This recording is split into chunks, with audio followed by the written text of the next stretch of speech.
¿Cómo estás? Today's great game we will learn between L Srihari and versus B Adhiban, one of the best players in India in the Indian team championship. Let's start. So here comes e4, c5. Srihari is going for the Sicilian, and always remember what the mistake that this Grandmaster did. Don't do it on your own, especially the beginners.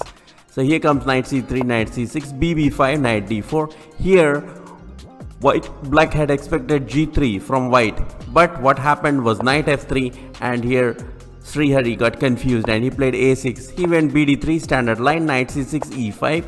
And now you can see, always as beginners remember that do not move the bishop so many times. This line is there, but you as beginners stop moving same piece 50 times. So here d5 attacking the center, ed6. Now Srihari gets confused. If he goes queen d6, he has a very fine attack that white is going to do here. Knight e4, he has to protect the c5 pawn, and now there is another idea, queen e2. Now there are threats of bishop c4 and a lot of attack, and he has to protect this pawn also. He will be very much confused. So what he does after e into d6, he thinks and he plays e6. Always see what your opponent has played and why. Here the higher level grandmaster, who is like 400 point difference, goes on with bishop e4. This is not a dubious move, it's a variation, but I am saying dubious for beginners because look at the bishop, it has moved like so many times, d3, b5 and e4, so many times. Don't do it, kids, don't do it. So queen into d6, grandmasters can do, but for you, don't. a4, knight f6. So finally Srihari says give up the double bishop pair, and now the double bishop pair is gone and also the game, and it isn't lost yet. So here comes knight e5 threat is there. So a5 is artificially isolating the c5 pawn and then attacking it. This is the idea of a5 because b6 cannot provide support. Srihari goes back queen c7 to block knight e5 ideas, but it was not necessary. Bishop d6 would have sufficed. But anyway, he is playing a grandmaster who is one of the best in India. So castles, here comes bishop e7. This is slightly dubious, you should still play bd6. Here came rook e1. I still like d3 better to open up your bishop and take out your pieces. But rook e1 is played, he is a grandmaster. Am I supposed to say anything? So here comes castles, queen e2, everything on e5. All pressure on e5. bd7, Srihari goes on with his castling and development rights. I did not say human rights. Here comes knight e5. Still I think d3 is better because you have to take out these pieces. When they come out, they are sleeping at home. So knight e5, and he has some other ideas. So bishop c6. Okay, exchange please. b3. Now comes knight d5. Here a better variation is knight takes d5, ed5. This is a trap that was supposed to be played and can be played by Srihari. Let us see what happens after knight c6. Here queen c6 is a good move. You will think all these tactics have allowed the sacrifice of the bishop on e7, that there is a trap which can be played. Rook e8. Now that rook on e1 is pinned, the queen cannot move, so you have to sacrifice the queen. This was the main idea of the trap of giving up on the e file. Takes and wins the game. And now let's go back to the variation. ed5 was played, but if you play something like bd5, there is c4 and pushes your bishop back, and then bb2 as slightly better for white. That was a possibility. So here bishop b2 is played. Let's go back to our game, and here we have bishop f6. Srihari rightly goes after the pin, and he is pinning the bishop on b2, and he wants a draw type of situation. But a better move would have been knight b4 attacking c2 and d3. Now bishop f6. So opening would have been slightly better, but this was not done. So after bishop f6, white goes knight d5, ed5, and Srihari is going for all exchanges. So here comes the first of the dubious moves, queen g4.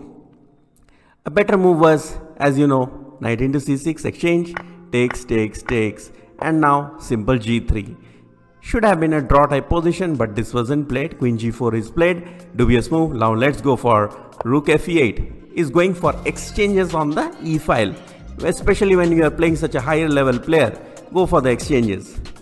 So here comes queen g3, avoiding exchanges, rook a c8, giving defense to his queen on c7.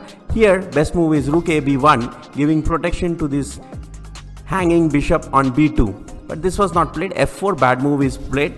A series of bad moves comes after this. So here comes d4, blocking that bishop on b2. Great play by Srihari. And now comes knight g4. As usual, the higher level grandmaster, it is his duty to attack or lose the game. He has to get more points, no? So here comes queen d6. Srihari says, okay, go for exchanges, I have no problem. Bishop a3. Now Srihari goes back, bd8, attacking a5 pawn. Now comes knight e5. Here Srihari misses the correct move, bishop c7, because always see what your opponent has played and why. Knight e5, idea is knight c4 and then this outpost on b6. So bishop c7 would have an attack on b6. So he went b e7. This is slightly dubious, not bad, but okay. And here comes knight c4, queen moves to c7, and knight has the b6 outpost, rook e5. Like I was talking in the start of the game, that artificially this c5 is, as you can see, isolated, but still there is no winning chance. Now came bf6, go for the exchanges, man. And here bad move was played, which Srihari had anticipated, and rook into c5 is played. Now rook e2, always remember, rook on the second rank is equal to an extra pawn. Also you can see the pressure this rook on e2 is gaining on the second rank pawns. So here rook e1, trying to get in some exchanges, because as you can see this is pinned, this queen is pinned. You cannot go for a lot of exchanges on g2. He will also capture your queen. So here Srihari goes for a bad move, but let's see what should have been played. d3 is a move that Srihari missed, and after c into d3, let us see what can happen. bd4 check, king moves, and rook f2 check, a winning position. So this was a possibility that Srihari missed, but doesn't matter, he played a real good game, especially when I am calculating. So rook into e1 check, queen into e1, and here comes queen into f4, pawn up. Here queen f2 bad move is played, but what to do, the position is good, deteriorating. So here queen into f2 is also winning. Let's see, queen into f2, king into f2, d3, again that bd4 check, knight is trying to block, d into c2, takes, series of checks and exchanges, and take everything. And you can see the c pawn is going to queen, and b7, bishop moves, bb4, capture so many pawns and win the end game, like 50 pawns up. But this was not done. Queen f2, Srihari decided to keep the queens for an immediate quick win. Queen g4, here comes the h3, opening up the back rank. Here best move is simple, always see checks first, queen d1 check, queen f1, queen into c2, pawn up. But this was not done. Srihari decided to play a safe type of position with queen g6, as this is the dubious move. And next came knight d6, super bad move. The grandmaster had thought he can take back the piece with a super tactic, but that is not to be. Here comes bishop h4, and you can see if the queen moves, queen g2 will be checkmate. So queen g2, he doesn't want the mate. So what to do, he goes queen e2, and here queen into d6. Yeah, we win the knight. And here was the move that he was banking on, attacking two pieces, the bishop on d8 and rook c8, but already the position is so bad. This is a super defense that Srihari finds. It is queen d8, protects the bishop on h4 and the rook on c8. A few more moves are played, tick tick tick tick tick tick tick tick tick tick, and black wins the game. Okay, Srihari, now tell us about yourself. I started at when I was 9 years old, and now my trainer is Arun sir from Tamil Nadu. Now he changed to Pondicherry. Yeah, I'm training with him. Actually, I'm studying at SRM Engineering College.